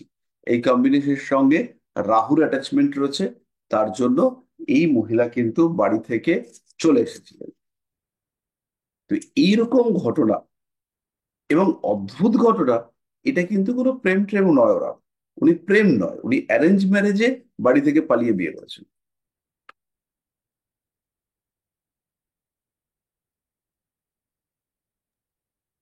এটা কি করে সম্ভব স্যার? অ্যারেঞ্জ ম্যারেজে বাড়ি থেকে পালানোর কি প্রয়োজন ছিল? অ্যারেঞ্জ ম্যারেজে বাড়ি থেকে পালানোর দরকার ছিল হচ্ছে গিয়ে মানে তখন যখন বিয়ে টিয়ে এনার ঠিক হয় তখন ইনি এনার হবু হাজবেন্ডের সঙ্গে কথাবার্তা বলেন। ইতিমধ্যে বিয়েটাতে একটা সমস্যা হয় যে কিছু লোকজন বলে যে আরেকটু বেটার দেখতে, মানে যার সঙ্গে বিয়ে ঠিক হয়েছে তার থেকে বেটার খুঁজতে। এই নিয়ে অশান্তি। এবং ভদ্রমহিলা ভাবেন যে তার বোধহয় আর এই লোকের সঙ্গে বিয়ে হবে না যার সঙ্গে তার বিয়েটা ঠিকঠাক করা হয়েছে। তখন তিনি বাড়ি থেকে চলে আসার ডিসিশন নেন। বোঝা গেল? এবারে আচ্ছা, মানে এইটা হচ্ছে মেন কি ছাড়ার অদ্ভুত কথা। একটা ঘটনা। তাহলে এই যে বাড়ি থেকে পালানো, বাড়ি থেকে পালানোতে একটা এর দাদার একটা বিরাট বড় ইনফ্লুয়েন্স ছিল। তাহলে সেইখানে আমরা এখানে একটা একাদশের কানেকশন এক্সপেক্ট করতে পারি। তাহলে নবাংশ কুণ্ডলিতে একাদশপতি তিনি হচ্ছেন রবি। রবি হলো গিয়ে সরাসরি বসে আছেন 8th হাউসে। 8th হাউস গৃহত্যাগ, গৃহমুক্তি, মোক্ষ, সেপারেশন, এই সমস্ত ব্যাপারগুলোকে ইন্ডিকেট করে। তো এখানে রবি 8th হাউসে বসে আছেন এবং সেই রবির উপরে শনির দৃষ্টি সেটাও রয়েছে। তার সঙ্গে সঙ্গে মঙ্গলের ট্রাইনে তিনি অবস্থান করে রয়েছেন, ত্রিকোণে, মঙ্গলের ত্রিকোণে তিনি অবস্থান করে রয়েছেন।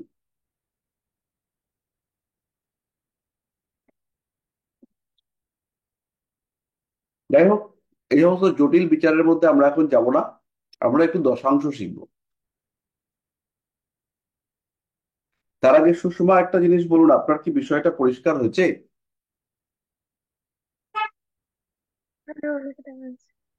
মোটামুটি। তাহলে যা আমরা দেখছি এবার আমরা একটু অন্য জিনিস দেখব। নবাংশ কুণ্ডলীর সাহায্যে আমরা একটু আদার্স জিনিসপত্র দেখব। আমার ইচ্ছা হলো আমি এডুকেশন দেখবো। তাহলে এডুকেশনটা 5 নম্বর ঘর থেকে দেখি, এই ঘর থেকে। তাহলে পঞ্চমপতি লগ্নে তুঙ্গ হয়ে রয়েছে, হেভি এডুকেশন ফাটিয়ে দেবে। নবাংশে পঞ্চমপতি কোথায়? ষষ্ঠে, রাহুযুক্ত। এডুকেশন গেল। বোঝাতে পারলাম? তাহলে এডুকেশন কেন গন্ডগোল হবে? দুটো তিনটে কারণে। তার মানে প্রথম একটা বড় কারণ হচ্ছে হেলথ। 3 নম্বর কারণ কি? এই শনির উপরে কার দৃষ্টি? মঙ্গলের দৃষ্টি। মঙ্গল হচ্ছে সপ্তমপতি। বিয়ের কারণে পড়াশোনা বন্ধ।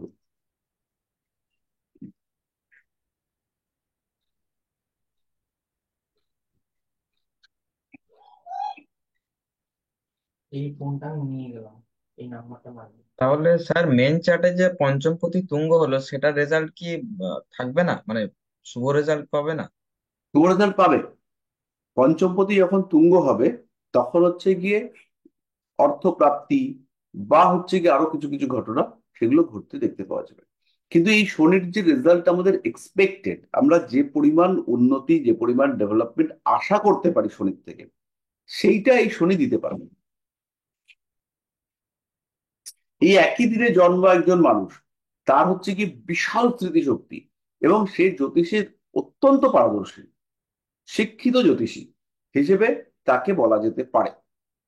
তো একই একই রকম চার্ট, তার চুল কোকড়া, এর চুল হচ্ছে গিয়ে স্ট্রেট। তাহলে কারণ হলো একটাই, এখানে শনি তার অ্যাক্টিভিটি লেভেল কমিয়ে ফেলেছে। এখানে শনির অ্যাক্টিভিটি কমে যাওয়ার কারণ হচ্ছে নবাংশে শনি ষষ্ঠে চলে যাওয়া। আরেকটা উদাহরণ দিই, একাদশে রবি বুধ শুক্র, হেভি যোগ, ভালো যোগ তো। হুম। রাজনৈতিক ক্ষেত্রে হোক, যে কোনো জায়গায় হোক, বিশাল জায়গায় যাওয়ার জন্য। তো কোনোটাই তিনি হুম। যেতে পারেননি, কিছুই হয়নি তার। কেন? নবাংশে রবি অষ্টমে চলে যায়। আরো কারণ আছে, সেগুলো তো আমি ব্যাখ্যা করছি না, বাট এটা একটা অবশ্যই কারণ। তাহলে স্যার আপনি বলতে চাইছেন যে মেন চার্টের শুভ যোগগুলোর আহ, ফল পাবেন নবাংশের সাপেক্ষে? শুভ যোগগুলোর ফল পুরোপুরি পাবে যদি নবাংশ তাকে সাপোর্ট করে, আদারওয়াইজ সেই ফল কিন্তু পাওয়া যাবে না। এটা আমি বলতে চাইছি না, এটা মহর্ষি পরাশর বলে গেছেন। না, ব্যাপারটা আমি তাই বলছি আর কি। আর স্যার এখানে লগ্নে তো শনি এক্সalted হলেও শনি তো মানে লগ্নে থাকা তো ভালো নয়, ফার্স্ট হাউসে সেটা মারণকারক স্থান বলা হচ্ছে, তাহলে এই ক্ষেত্রেও তো শনি ডিস্টার্বেন্স দিতে পারে। শনি তো লগ্নে থাকা মানেই তাকে কষ্ট করতে হবে, তাকে স্ট্রাগল করতে হবে, একা হয়ে যেতে হবে। তার শনির হুম। দৃষ্টি যে যে জায়গাগুলোতে পড়েছে সেগুলোতে তাকে স্ট্রাগল ফেস করতে হবে। এবং এখানে শনি যেহেতু স্বাতী নক্ষত্রের শেষ চরণে পড়েছে, শেষ চরণ না, হুম, শনি পড়েছে স্বাতী নক্ষত্রের শেষ চরণে। তো স্বাতী নক্ষত্রের শেষ চরণ এটা কিন্তু পীড়াদায়ক চরণ, মোটেও ভালো চরণ নয়। ফলে এই শনির যে ইম্প্যাক্ট সেটা কিন্তু অনেকটাই কম। তো এইগুলো আমাদের বোঝাই তাহলে হবে। এবার আরেকটা জিনিস বোঝাই। স্যার, আহ, হুম, বলুন। হ্যাঁ বলছি, সেক্ষেত্রে যদি নবাংশে যদি শনি ফিফথ হাউসেই থাকতো, তাহলে কিরকম রেজাল্ট আমরা এক্সপেক্ট করতাম? ভালো কারণ রেজাল্ট হতো, শনি D1। অনেক ভালো হ্যাঁ পড়াশোনা। কিন্তু শনি হ্যাঁ কিন্তু শনি যে ওই মানে ফার্স্ট হাউসে থাকার ক্ষেত্রে দুর্বল হয়ে গেল, মানে সেক্ষেত্রে এক্ষেত্রে যেমন সিক্স হাউসে থাকার জন্য অতটা ইম্প্যাক্ট করছে, সেটা হয়তো করতো না, এরকম কি বলতে পারি? এরকম বলতে পারেন। এবার একটা যোগ দেখুন, হুম। কেতু মঙ্গলের যোগ। এই কেতু মঙ্গল যোগটা এর জন্য ঘাতক যোগ। ঘাতক যোগ কেন? কারণ হচ্ছে কি সেকেন্ড হাউসে মঙ্গল এবং কেতু যুক্ত হয়েছে। এই যে কেতু মঙ্গল যুক্ত হয়ে গেল, মঙ্গল হচ্ছে অ্যাক্টিভ, সুপার অ্যাক্টিভ, আর কেতু হচ্ছে ইনঅ্যাক্টিভ। তো এই দুটো যখন একত্র হলো, তখন কিন্তু আলটিমেটলি এদের পজিটিভ রেজাল্ট বা নেগেটিভ রেজাল্ট দেওয়ার ক্ষমতা সেটা কমলো। এবার এই একই যোগ যদি নবাংশে থাকে, তাহলে কিন্তু এটা মারাত্মক ক্ষতিকারক হবে। তাহলে নবাংশে রয়েছে এবং তার সঙ্গে হচ্ছে গিয়ে মঙ্গল কেতু বুধ যুক্ত হবে। তাহলে এই মঙ্গল কেতু বুধের এই যে কম্বিনেশন নবাংশে তৈরি হয়েছে, এটা কিন্তু এফেক্টিভ একটা কম্বিনেশন। তাহলে মঙ্গল বুধ বা মঙ্গল মঙ্গল বুধ বা কেতু বুধ কম্বিনেশনের থেকে মঙ্গল কেতু কম্বিনেশনের রেজাল্ট অনেক বেশি পজিটিভ। এবং সেই রেজাল্ট এই জাতিকা পাবেই। কারণ হচ্ছে গিয়ে মঙ্গল এবং কেতু লগ্নেও কিন্তু একত্রে আছে, আর দ্বিতীয় ঘরে রয়েছে। এবার এটা রং ট্রিটমেন্ট হতে পারে, মঙ্গল কেতু সাডেন কোনো একটা ইভেন্ট হতে পারে। মঙ্গল কেতু সাডেন ডেথ ইন্ডিকেট করে, সুইসাইড ইন্ডিকেট করতে পারে। কার সুইসাইড? এই ঘরটা যার অষ্টম। এই ঘরটা কার অষ্টম? এই ঘরটা হচ্ছে এর অষ্টম। এটা কে? এটা হচ্ছে স্বামী। কোথাকার স্বামী? এই লগ্নের স্বামী হচ্ছে এটা। এর সঙ্গে সঙ্গে যদি কোনো কারণে এই ঘরটার সঙ্গে সম্পর্ক সৃষ্টি হয়, তখন কিন্তু রিলেশনশিপ হওয়ার পরেও সেপারেশন দেখতে পাওয়া যাবে। তাহলে এই ঘরটা ইন্ডিকেট করছে সপ্তম স্বামী, তার অষ্টম, সেখানে কেতু মঙ্গল যোগ রয়েছে। অর্থাৎ এখানে একটা রং ট্রিটমেন্ট, যেটা ওরাল হবে। ওরাল মানে মুখ, মুখমণ্ডল থেকে আসবে। ওরাল রং ট্রিটমেন্টের একটা টেন্ডেন্সি, ভুলভাল ওষুধ খেয়ে ফেলা, এটা এর ক্ষেত্রে থাকবে। আর কি থাকবে? আর হচ্ছে গিয়ে ইনজেক্টেবল ট্রিটমেন্ট। সেটা যদি এখানে হয়তো ঠিক আছে, আদারওয়াইজ অন্য কোনো জায়গাতে এর কিন্তু জেনারেলি ইনজেক্টেবল ট্রিটমেন্ট বাধাপ্রাপ্ত হবে।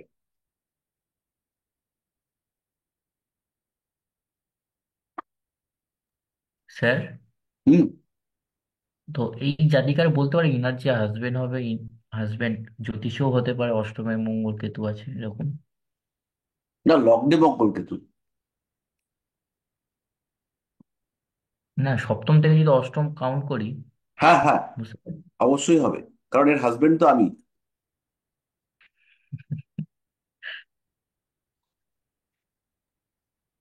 এটা আপনার চার স্যার?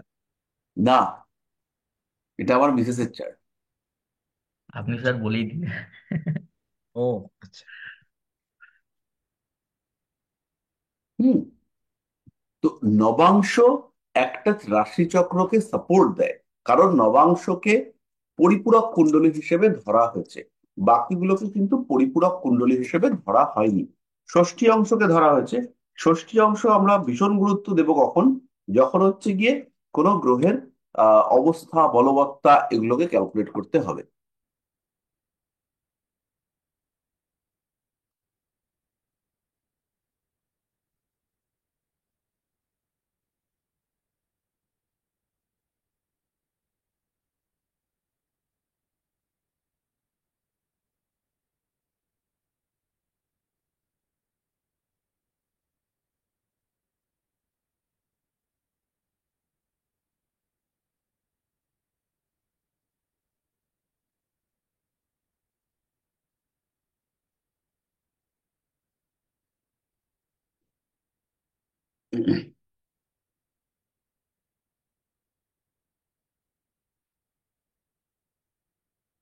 আচ্ছা, এবার তাহলে আমরা একটু দশাংশের দিকে ঢুকবো।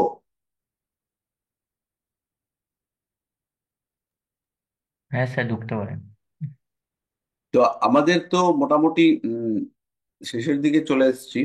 তো দশাংশ কুণ্ডলীটা আমরা হচ্ছে গিয়ে উম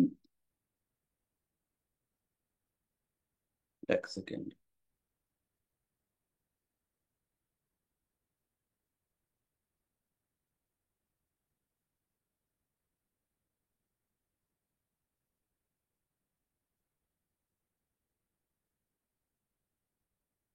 দশাংশ, তো দশাংশ কুণ্ডলী হচ্ছে 10 ভাগের 1 ভাগ। আমরা একটুখানি দশাংশ কুণ্ডলী স্যার সম্পর্কে। একটা জিনিস জিজ্ঞাসা করবো স্যার। হ্যাঁ, নিশ্চয়ই। এখানে যে শনি বুধ চলছে, শনি শনি, বলছি 1-1.5 বছর মধ্যে কি কোনো সময় কি লেগেছিল কোনো চোট ফোট? আরে তো অনেক চোট লেগেছে। ও, চটি শিখতে কি চটি চোট। ও, শনির দশা বুধের অন্তর্দশা। বুধ দ্বাদশপতি হয়ে একাদশে রয়েছে, পায়ে হাঁটুতে চোট লাগবে না এটা হতে পারে?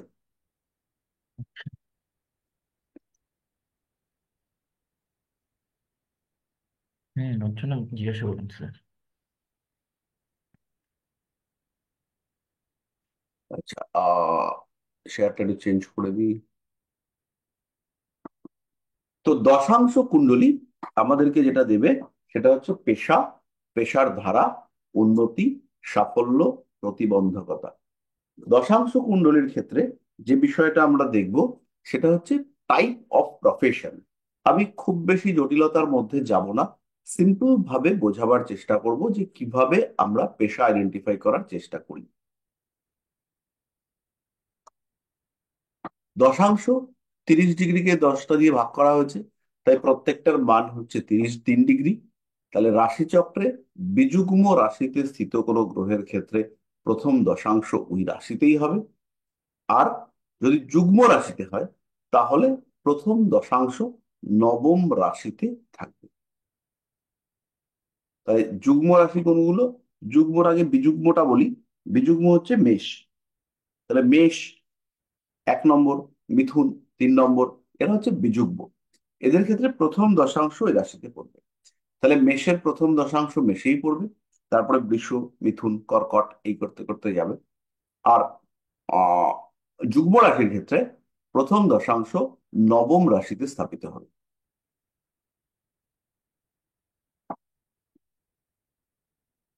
পরবর্তী দশাংশগুলো পরপর রাশিতে ক্রমান্বয়ে স্থাপিত হবে।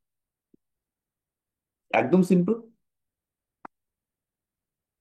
একবার দেখে নিলেন, মুখস্থ করবার কোনো দরকার নেই। পরবর্তীকালে চাইলে একবার প্র্যাকটিস করে নেবেন, না দেওয়ার ইচ্ছে হলে প্র্যাকটিস করার কোনো দরকার নেই। তাহলে এটা হচ্ছে কি একটা কি রাশি? চন্দ্রটাকে নিয়েছি, এটা কোন দশাংশে আছে? 3 ডিগ্রি পার হয়ে গেছে, তার মানে দ্বিতীয় দশাংশ। তাহলে এটা হচ্ছে কি রাশি? বিযুগ্ম রাশি। তাহলে দ্বিতীয় দশাংশ, তাহলে এটা প্রথম দশাংশ, তারপরে দ্বিতীয় দশাংশ। তাহলে চন্দ্র এখান থেকে কোথায় যাবে? চন্দ্র এখান থেকে সোজা যাবে পশের ঘরটায়, এই ঘরটায়, কারণ দ্বিতীয় এই ঘর থেকেই গণনা শুরু করেছি। যুগ্ম রাশির ক্ষেত্রে রাহু 8 ডিগ্রি 29 মিনিট, মানে কত নম্বর দশাংশ? 3 নম্বর। 3, 6, 9, 12 এরকম ভাগ হবে। তাহলে 3 নম্বর দশাংশ অবস্থিত কোথেকে গোনা হবে? এর নবম রাশি থেকে। নবম রাশি কোনটা? এটা। তাহলে এখান থেকে 3 নম্বর এখানে যাবে রাহু। এই যে দেখুন, রাহু এখানে চলে এসছে। আর এটা করি, এইটা বৃহস্পতি 4 নম্বর দশাংশে রয়েছে। 4 নম্বর দশাংশ কেন? 9 ডিগ্রি ক্রস করে গেছে। এটা কি রাশি? তাহলে এটা হচ্ছে গিয়ে 1, 2, 3, 4, 5, 6, 7, 8, 9, মানে বিযুগ্ম রাশি। বিযুগ্ম রাশি যদি এটা হয় তাহলে এখান থেকে গণনা শুরু। তাহলে এখান থেকে যাবে এদিকে কত নম্বর? 4 নম্বর। 1, 2, 3, 4 চলে গেল। আরেকটা করার হচ্ছে মঙ্গলের। মঙ্গল এখানে কোথায় বসে রয়েছে দেখুন, 8 ডিগ্রি 41, মানে 9-এর কম 6-এর বেশি, 6-এর পরে আর 9-এর আগে।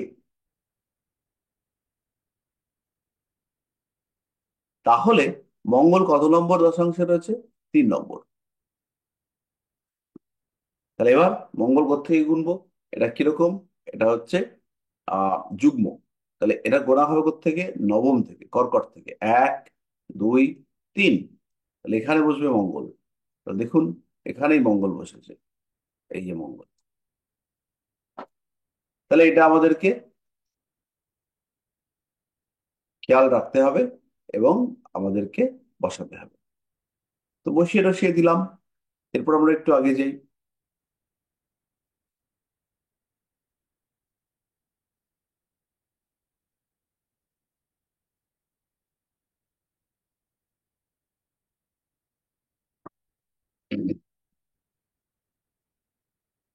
এরপরে দশাংশ কুণ্ডলীর কতগুলো রুলস আছে, সেই রুলস গুলো আমি একটুখানি দেখাই।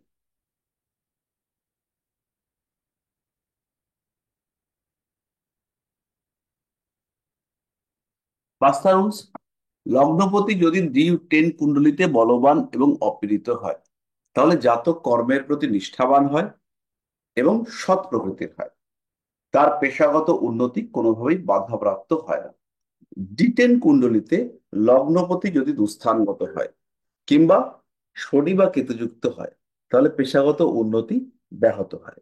তাহলে দুস্থানগত, শনি বা কেতুযুক্ত ইত্যাদি যদি হয়, সেই ক্ষেত্রে পেশাগত উন্নতি বাধাপ্রাপ্ত হয়। লগ্ন কুণ্ডলীর দশমপতি যদি D10 কুণ্ডলিতে সবল হয়, অর্থাৎ তুঙ্গস্থ হতে পারে, বর্গোত্তম হতে পারে, এই সমস্ত কিছু হয়ে যদি চন্দ্র বা বুধের সাথে বা শুক্রের সাথে শুভ সম্পর্ক করে, তাহলে জাতকের কর্মজীবন তাড়াতাড়ি শুরু হয়। কাদের সাথে? যারা দ্রুত চলে, চন্দ্র বুধ শুক্র। জাতক দ্রুত তার কর্মজীবন শুরু করে। এই ক্ষেত্রে অবশ্যই আমাদেরকে ভাগ্যরেখা দেখে নিতে হবে হাতে। তারপরে কি, 4 নম্বর হচ্ছে D10 কুণ্ডলিতে লগ্ন যদি চর রাশিস্থ হয়, হয়ে শনি বা মঙ্গলের সাথে সম্পর্ক করে, তাহলে বারবার জাতকের কর্ম পরিবর্তন হয়। কারণ চর রাশি পরিবর্তনশীল, এটা আমরা সবাই জানি। চর রাশি হচ্ছে পরিবর্তনশীল, এটা আমরা জানি। শনি মঙ্গলের সঙ্গে সম্পর্ক, এটা হচ্ছে শনি মঙ্গল, এটা একটা অদ্ভুত পরিবর্তন দেয়, যে পরিবর্তনগুলো কখনো কখনো ভীষণ পজিটিভ হয়। ভীষণ মানে ভীষণ।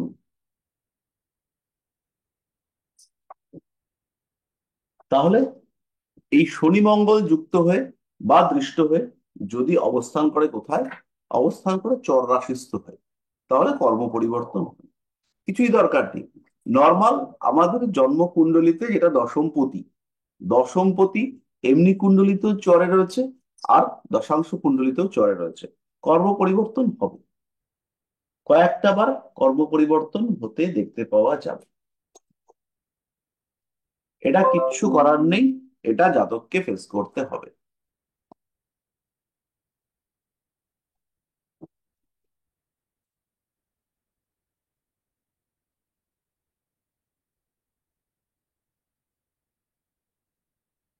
লাস্ট হচ্ছে গিয়ে, D10 কুণ্ডলিতে যদি শনি বলবান হয়ে রবির সঙ্গে সম্পর্ক করে, তাহলে অধস্তন কর্মচারীদের মাধ্যমে জাতক উন্নতি করতে সক্ষম হয়।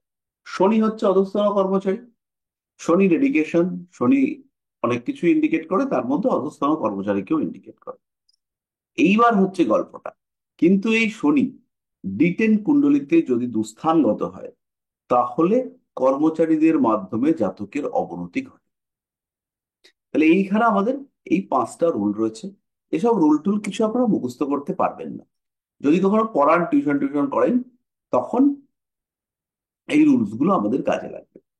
তো এর একটা কি রয়েছে? সাধারণ কর্ম, পেশার ধারা, পেশার বয়স, ইন্টারভিউ, ক্লায়েন্ট, কর্মপদ্ধতি, প্রশিক্ষণ, পেশায় উন্নতি, অংশীদার, বাধা বিপত্তি, পেশা পরিবর্তন, কর্মহানি, পেশাগত শত্রুতা, গোপন ক্রিয়াকলাপ। কর্মহানির জায়গায় একটা বিশেষ কথা বলি, কর্মহানি কিন্তু পঞ্চমপতির একটা কানেকশন না থাকলে পরে হয় না। তার মানে পঞ্চমপতির সঙ্গে যদি কোনো রকম কানেকশন পাওয়া যায়, সেই ক্ষেত্রে কর্মহানি ঘটতে দেখতে পাওয়া যায়।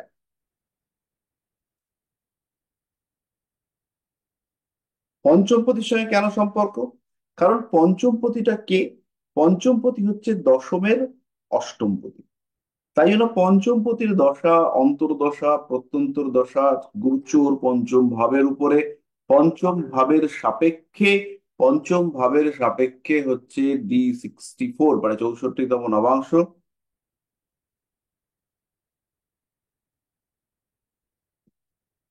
এই সমস্ত হচ্ছে গিয়ে আমাদের দেখতে হবে।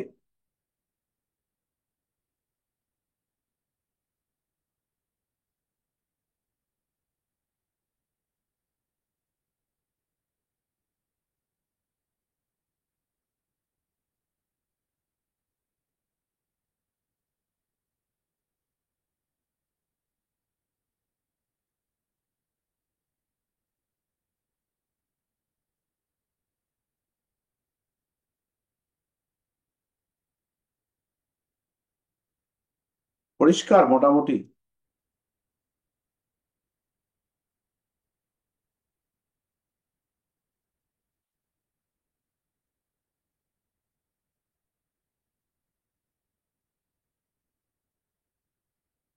আচ্ছা,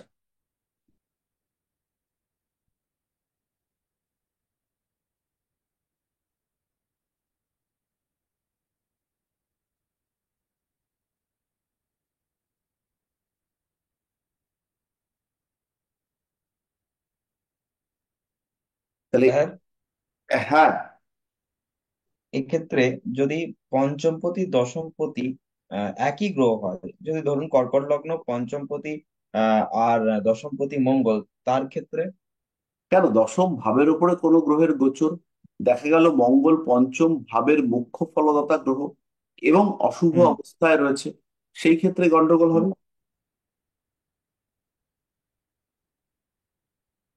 গন্ডগোল বলতে কর্মের স্থায়িত্ব নিয়ে গন্ডগোল, তাই তো? হ্যাঁ, কর্মের সাহিত্যে গন্ডগোল হবে, মানে ভীষণ গন্ডগোল হবে।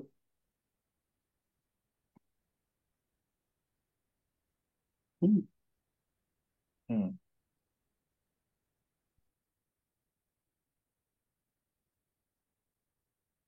আচ্ছা,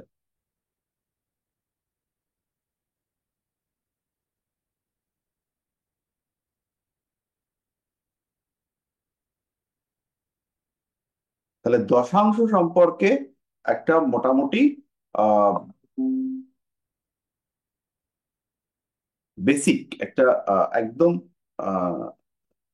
বেসিক আইডিয়া, সেটা হচ্ছে গিয়ে আমরা পেলাম।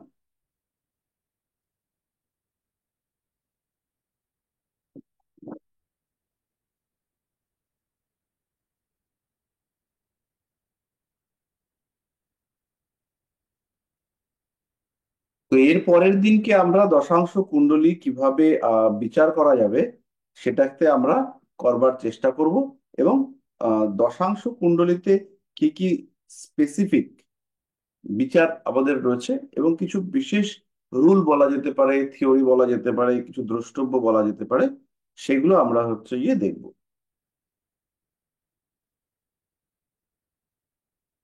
আচ্ছা,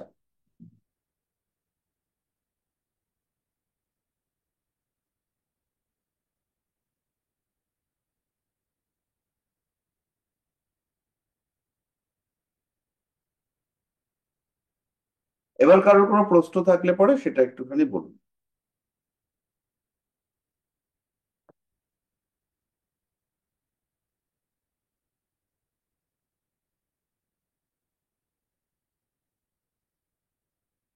কারোর যদি কোনো প্রশ্ন থাকে তাহলে একটুখানি কাইন্ডলি বলুন।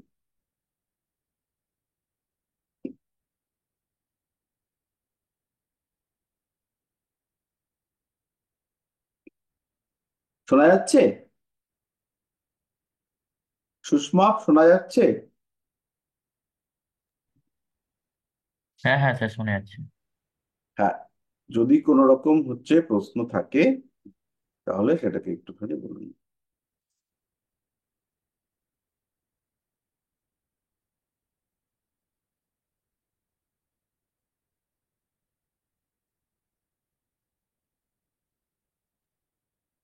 স্যার, আমি আপনাকে একটা হোয়াটসঅ্যাপে প্রশ্ন করেছিলাম, যেটা অবশ্য আপনি উত্তর দিয়েছেন, কিন্তু আমি আপনি বলেছিলেন যে মারকপতি আর দুস্থানপতিকে কখনো মানে রেমেডি করা যাবে না, কেন বা যাবে না? সেটার একটা অন্যরকম নিয়ম, না নিয়ম টিয়ম আছে, যাই হোক, কিন্তু মারকপতিকে কি রেমেডি করা যাবে? হ্যাঁ, তাহলে কর্কট অবশ্যই। লগ্নের দ্বিতীয় পতি রবি অষ্টমে অবস্থান করেছে, সেক্ষেত্রে আহ ওইটাই রেমেডি করা যাবে? মানে কতটা কি, কিভাবে নির্ধারণ করবো এই জিনিসটা? না না, ওটা এখনো আসিনি আমরা। আমি ওটা বলে দিচ্ছি, কিন্তু কিভাবে আমরা নির্ধারণ করব সেটা তো আরেকটু আচ্ছা। পড়াশোনা করতে হবে। মানে এত চটপট আমরা ওই রেমিডির ক্যালকুলেশনে যেতে পারবো না। আমাদের তত্ত্বগুলোকে বুঝতে হবে, এবং তত্ত্বগুলোকে বুঝবার হুম। পরেই রেমেডি সিলেকশনে আমরা যেতে পারবো। আচ্ছা। হুম। হুম। আচ্ছা, আর কারোর কোনো প্রশ্ন? হ্যাঁ স্যার, শোনা যাচ্ছে? হ্যাঁ, শোনা যাচ্ছে। হ্যাঁ বলছি, আহ, আহ, যে পোখরাজ, আহ, আমি ইন জেনারেল তর্জনীতেই তো পড়া হয় না, নাকি অনামিকাতেও পড়া যেতে পারে? এই আমিই তো অনামিকাতে এ- পড়ে আছি। হ্যাঁ, আমি সেটাই জিজ্ঞাসা করছিলাম, এটা হোয়াটসঅ্যাপে লিখেছিলাম আসলে, যে যদি রবি আর বৃহস্পতি, মানে অনামিকাকে আমি ধরতে পারি যে এটা রবির আঙ্গুল পামিস্ট্রি মতে, তাহলে রবি আর বৃহস্পতির মধ্যে যদি D1 চার্টে 212 সম্পর্ক থাকে, সেক্ষেত্রে পোখরাজকে যদি অনামিকাতে পড়া হয়, তাহলে কি কোনো রবির পাওয়ার কি কোনোভাবে কমাচ্ছে বা বাড়াচ্ছে, এরকম কোনো মানে শাস্ত্র কি বলছে কিছু? না, সেটাই বোঝার চেষ্টা করছিলাম। না, আচ্ছা। এরকম ব্যাপার নয়। প্রথমত হচ্ছে গিয়ে হুম। আহ এই রেমিডি ব্যাপারটা খুব ক্রিটিক্যাল। তো রেমিডিটাকে কাজে লাগানো বা রেমিডিটাকে ইউটিলাইজ করা, এই ব্যাপারটা নিয়ে আমাদেরকে অনেকটাই ভাবনা চিন্তা করতে হয়, এবং প্রতি মুহূর্তেই ভাবতে হয় যে কেন রেমিডি, কতটা রেমিডি, কিভাবে রেমিডি দেব, এই ব্যাপারগুলো আমাদেরকে দেখতে হয়, বুঝতে হয়। প্রতিটা মুহূর্তে আমাদেরকে রেমিডি নিয়ে ভাবতে হবেও। তো এই জায়গাটাতে, মানে এই ক্ষেত্রটাতে বেশ কিছু সময় দেখতে পাওয়া যায় যে রেমেডি করতে গিয়ে আমাদের কিছু মিস্টেক হয়ে যায়, কিছু ভুল হয়ে যায়। তো সেই কারণে রেমেডি ব্যাপারটা আমাদেরকে একটু বুঝতে হবে। রবি, তার আঙ্গুলে আমরা কেন পোখরাজ পরব? বেসিক্যালি আমাদের আঙ্গুল তো শরীরেরই একটা পার্ট। তো রবির আঙ্গুলে পোখরাজ পরা যে যাবে না, এটা এরকম ব্যাপার নয়। আর আঙ্গুলটা রবির হলেই যেমন মুক্ত, আমরা তো অর্জনীতে পড়ছি। তো এইরকম ভাবে হচ্ছে গিয়ে ব্যাপারটাকে ভাবতে লাগবে যে, আর এখানে যদি কোনোভাবে রবি জলরাশিতে থাকে, রবির সঙ্গে নাক্ষত্রিকভাবে বৃহস্পতির সম্পর্ক থাকে, সেই ক্ষেত্রে পোখরাজ অনামিকাতে পড়লে বেশ ভালো আমরা রেজাল্ট পাবো।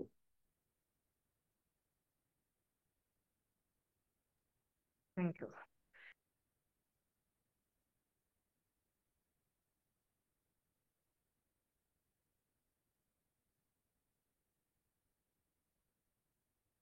আচ্ছা, আর কারোর কোনো প্রশ্ন? আর স্যার, সার্টিফিকেট রিলেটেড ছিল, আমি মানে আমরা কার সাথে কন্ট্যাক্ট করবো এটা যদি বলে দিতেন, কারণ এখনো পাইনি। আপনি বলেছিলেন যে দেখবেন, যে আপনি কি 2 মাস বলছেন? গেলে। আহ, আমি অর্পণ চক্রবর্তী। আচ্ছা, বাড়ি কোথায়? আমার বাড়ি হাবড়া। আচ্ছা। তো আহ,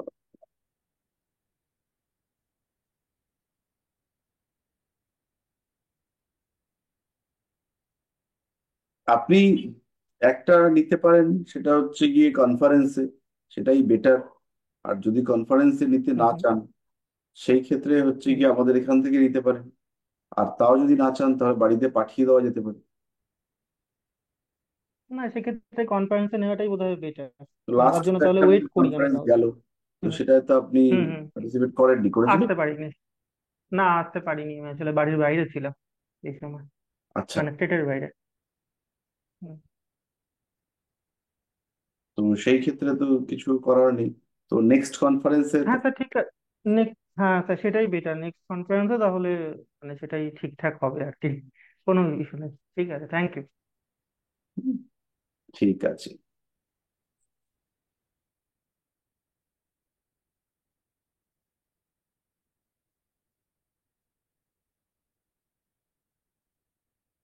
আচ্ছা। আর কারোর কোনো প্রশ্ন?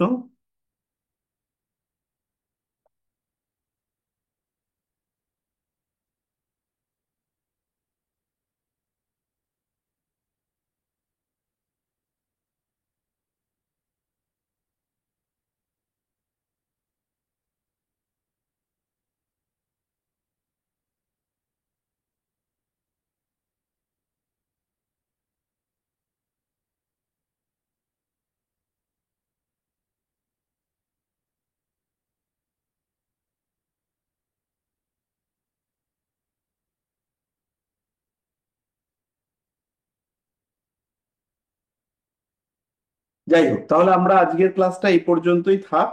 আমরা নেক্সট ক্লাসে দশাংশের বিশ্লেষণের ব্যাপারটাকে নিয়ে একটু ভাবনা চিন্তা করব, আর পড়বো, জানবো যে দশাংশ কিভাবে হচ্ছে গিয়ে কাজ করে, কিভাবে দশাংশের মাধ্যমে আমরা পেশা খুঁজে বার করতে পারি, আর কিভাবে দশাংশকে কাজে লাগিয়ে আলটিমেটলি আরো বেশ কিছু ডিটেল পাওয়া যেতে পারে।